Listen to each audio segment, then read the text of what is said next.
PJJ atau pembelajaran jarak jauh adalah proses belajar mengajar yang dilakukan secara jarak jauh melalui penggunaan berbagai media komunikasi. PJJ dihadirkan sebagai inovasi untuk metode belajar di perguruan tinggi sejak tahun 2012 yang bertujuan untuk memberikan pemerataan kualitas pendidikan tinggi kepada seluruh masyarakat, terutama bagi yang tidak dapat mengikuti pendidikan secara tatap muka atau reguler, serta bertujuan untuk memperluas dan mempermudah akses layanan pendidikan tinggi dalam pendidikan dan pembelajaran dengan menggunakan TIK atau teknologi. Namun, pada tahun 2020, kebijakan PJJ ini diterapkan tidak hanya di perguruan tinggi, melainkan ditetapkan pula di sekolah pada jenjang TK, SD, SMP, SMA, akibat adanya pandemi COVID-19 yang melanda Indonesia.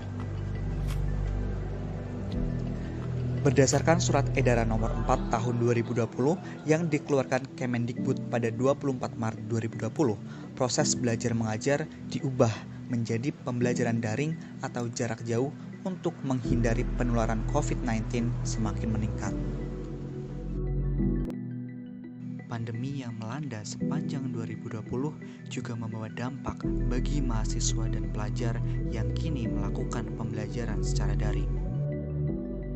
PJJ yang awalnya diharapkan akan menggantikan sistem belajar mengajar dengan baik bagi para siswa malah memberikan dampak negatif bagi mental siswa, mulai dari jenuh, stres, burnout, bahkan hingga depresi dirasakan oleh para siswa yang menjalani PJJ. Beban banyaknya tugas yang diberikan, minimnya interaksi, serta guru monoton monolog menjadi penyebab utama terganggunya mental para siswa.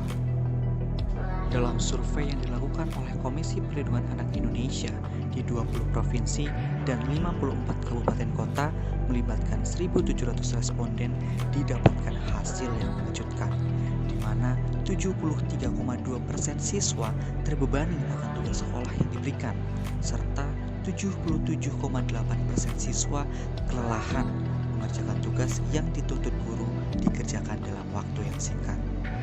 Di samping itu, pada jajak pendapat PK 1 UNICEF Indonesia dan JAMSA Indonesia dari tanggal 13 sampai 16 Agustus 2020 dengan 638 responden di 32 provinsi memperoleh respon, yaitu sebanyak 38% anak usia 15 sampai 19 tahun mengaku tertekan oleh orang tua, 14% anak mengaku tertekan oleh guru, 13% anak tertekan oleh teman, sedangkan 5% lainnya tertekan oleh saudara mereka sendiri. Selanjutnya, dalam jajak pendapat PK2 UNICEF Indonesia dan CIMSA Indonesia pada 28 Agustus sampai 4 September 2020 dari 535 responden siswa di 30 provinsi, 30% diantaranya takut tak mampu memahami pelajaran, 36% siswa takut pada hasil studinya yang serba tak pasti masa depan, dan 10% siswa sulit mengatur jadwal belajar. Menurut pengakuan siswa usia 17 tahun yang sempat mengalami tekanan mental selama belajar jarak jauh di masa pandemi ini, mengatakan bahwa saya akhirnya dipaksa buat bisa servis sendiri, tuturnya. Menurut penelitian dampak perkuliahan daring saat pandemi COVID-19 terhadap mahasiswa Indonesia, didapatkan bahwa PJJ memiliki beberapa dampak pada pelajar. Di antaranya, 1. Pembelajaran online masih membingungkan pelajar. 2. Pelajar menjadi pasif, kurang kreatif dan kurang produktif.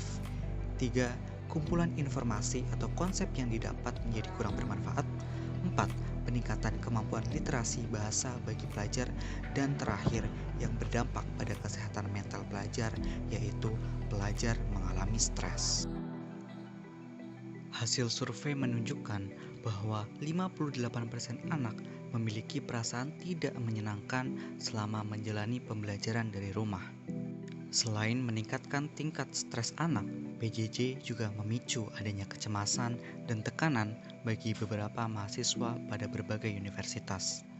Dikutip dari penelitian Okta Wirawan, kecemasan tersebut diakibatkan oleh berbagai hal, seperti lebih sulit dalam memahami materi, kesulitan mengerjakan tugas dengan baik sesuai batas waktu, memiliki keterbatasan dalam mengakses internet, menghadapi berbagai kendala teknis, dan merasa khawatir menghadapi materi di tingkat selanjutnya.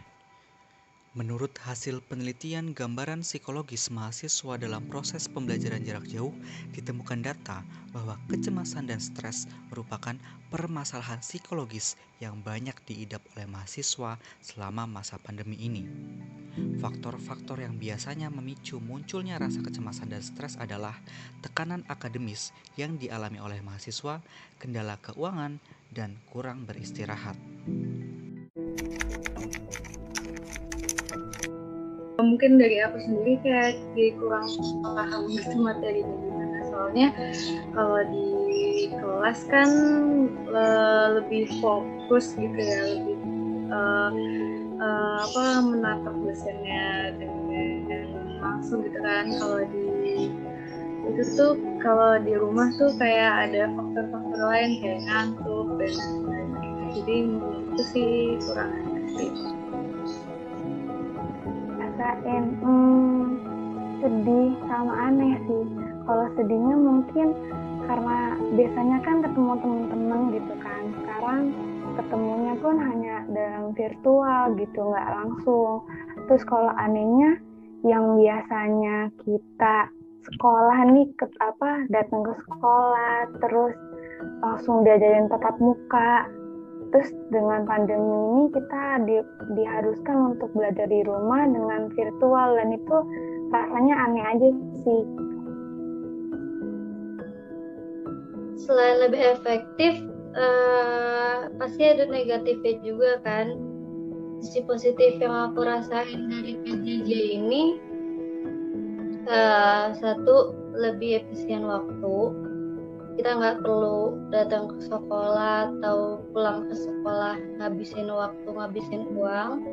Positifnya itu. Terus negatifnya kita lebih sering berhadapan dengan elektrik kayak HP, kayak gini, gadget-gadget gitu kan. Jadi radiasinya juga nggak bagus buat mata. Rasanya sih agak senang juga agak sedih juga kan, soalnya senangnya tuh karena kalau biasa sekolah harus nungguin dijemput dulu, terus nggak boleh main keluar sekolah aja. Kalau PJJ pulang sekolah bisa langsung istirahat. Terus sedihnya tuh kayak nggak bisa ketemu teman-teman, nggak bisa kayak kalau istirahat nggak bisa main bareng. Mungkin lebih ke benar-benar kan, mungkin kalau dulu biasanya emang dilepas, tapi kalau sekarang kayak benar-benar dilepas yang kita yang harus benar-benar belajar dulu, kita yang harus benar-benar nyariin ilmu dari sana sini ya, pokoknya dia benar-benar self learning banget kayak gitu sih paling. Sama benar-benar jaga musuh kayak ngerjainnya kayak mungkin cuma sama teman-teman terdekat, tapi mungkin enaknya jadi lebih gampang buat komunikasinya dalam artian kalau misalnya offline, kalau misalnya sekarang jadi online kan, jadi kalau misalnya kerja kelompok atau apapun langsung lewat gitu kan.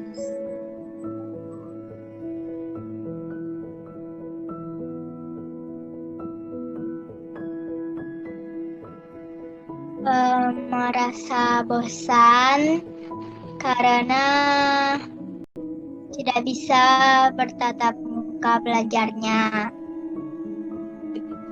tidak bisa bertemu teman. Stres. Lebih capek karena 9 jam itu selalu ngeliat laptop, terus duduk terus nggak ketemu orang, jadi badan capek, mata juga capek, terus lebih stressful gitu loh karena nggak bisa ngobrol sama teman-teman seperti biasanya, kayak gitu sih. Pertama-tama sih saya pikir bakal mudah gitu, bakal lebih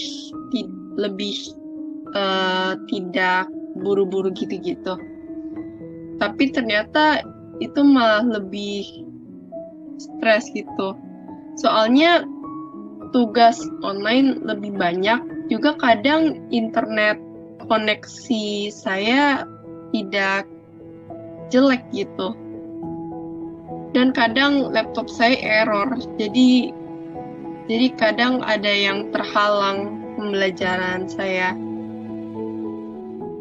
Pandemi yang melanda sepanjang 2020 juga membawa dampak bagi mahasiswa dan pelajar yang kini melakukan pembelajaran secara daring. Salah satunya adalah peningkatan stres. Hasil survei menunjukkan bahwa 58% anak memiliki perasaan tidak menyenangkan selama menjalani pembelajaran dari rumah. Tak hanya anak, berbagai penelitian pada berbagai universitas menunjukkan mahasiswa juga mengalami stres selama pembelajaran daring. Kalau dampak pastinya ada positif sama negatifnya ya. Kalau untuk dampak positifnya sih, saya jadi lebih giat belajar karena kan materi yang diberikan guru itu tuh nggak semuanya lengkap, jadinya kita harus cari sendiri kan. Otomatis karena hal itu kita harus lebih giat belajar gitu buat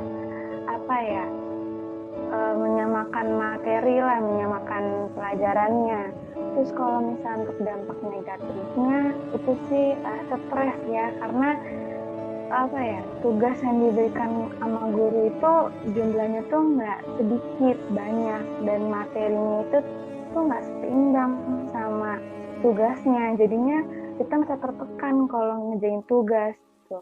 Kadang-kadang kalau misalnya emang kita udah nggak ngerti, ya udah pasrah aja gitu, karena emang materinya tuh nggak lengkap gitu yang diberikan sama guru gitu.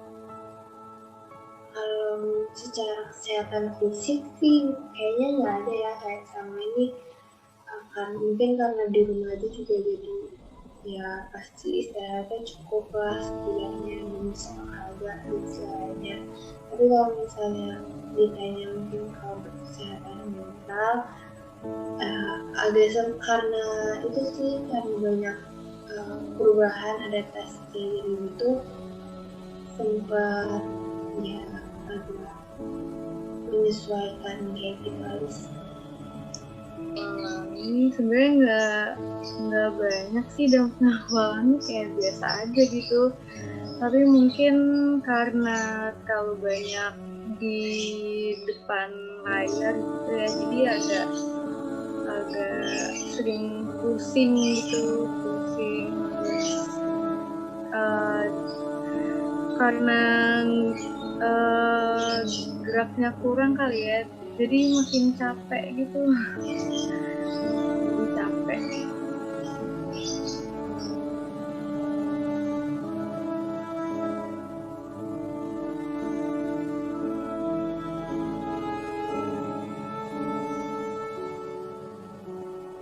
Dampaknya jadi lebih sering main HP.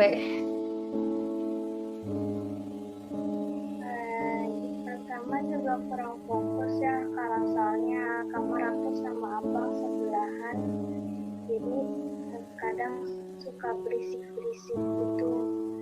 Terus nilainya juga suka menurun. Ya itu aja sih Kak.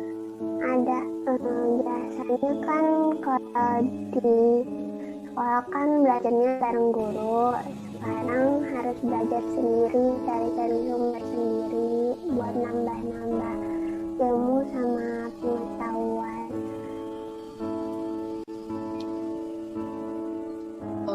Saya mudah salah fokus gitu gara-gara di rumah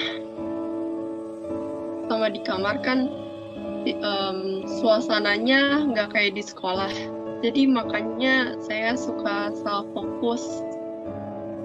Gara-gara itu otak saya jadi nggak gimana gitu pembelajaran, nggak bisa konsentrasi gitu-gitu. karena tugas banyak. Jadi pusing. Misalkan online itu tuh benar-benar bikin stres banget sih. Soalnya ya Allah nggak bisa dibilangin lagi, pokoknya benar-benar bikin stres banget. Sebenarnya kalau dibilang enakan offline dan online, aku bakal lebih ke offline ya, karena kalau misalkan online ini lebih capek karena 9 jam itu selalu ngeliat laptop, terus duduk terus nggak ketemu orang, jadi badan capek, mata juga capek, terus lebih stressful gitu loh, karena nggak bisa ngobrol sama teman-teman seperti biasanya, kayak gitu sih.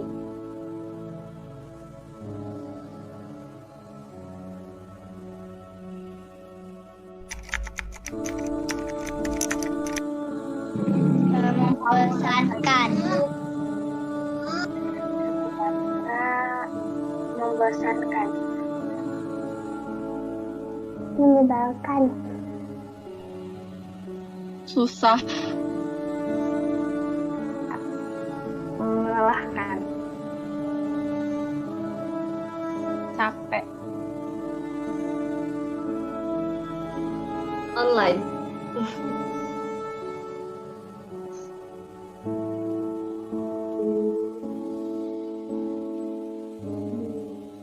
Adaptasi sih.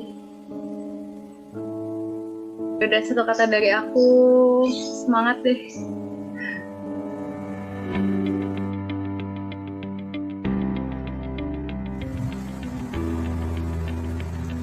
Aku akan memberikan tips untuk mengatasi depresi selama PJJ.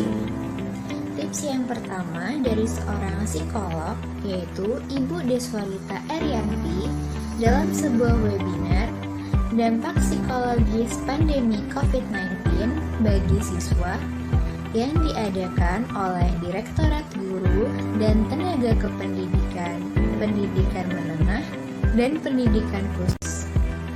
Pertama, mempertahankan rutinitas harian dan membuat rutinitas baru.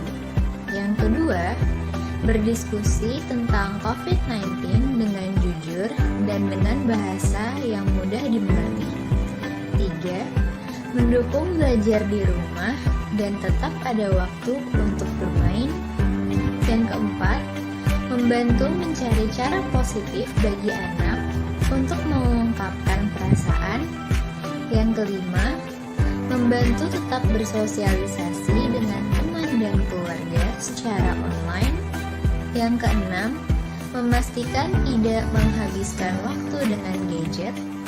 Yang ketujuh, mengajak mengembangkan hobinya yang kreatif. Dan yang kedelapan, meluangkan waktu untuk olahraga atau workout. Ada juga tips dari Bapak Nadiem Makarim. Yang pertama, tetap tenang dan jangan panik. Yang kedua, bagi kelas dalam kelompok kecil. Yang ketiga, beri tugas berdasarkan kelompok. Yang keempat, alokasikan waktu bagi siswa yang tertinggal. Yang kelima, fokus pada hal yang penting. Yang keenam, terus belajar dan manfaatkan teknologi. Dan yang terakhir, jangan lupa bahagia. Semoga tips barusan bisa membantu teman-teman untuk survive selama PJJ ya.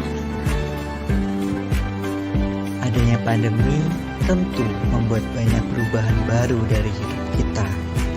Hal-hal yang dulunya biasa jadi luar biasa, hal-hal yang tidak biasa jadi biasa. Sejauh ini, kita sudah berusaha semampu kita untuk tetap bertahan di situasi yang sulit. Please to remember that your productivity doesn't determine your worth, and just keep your mental health as a priority.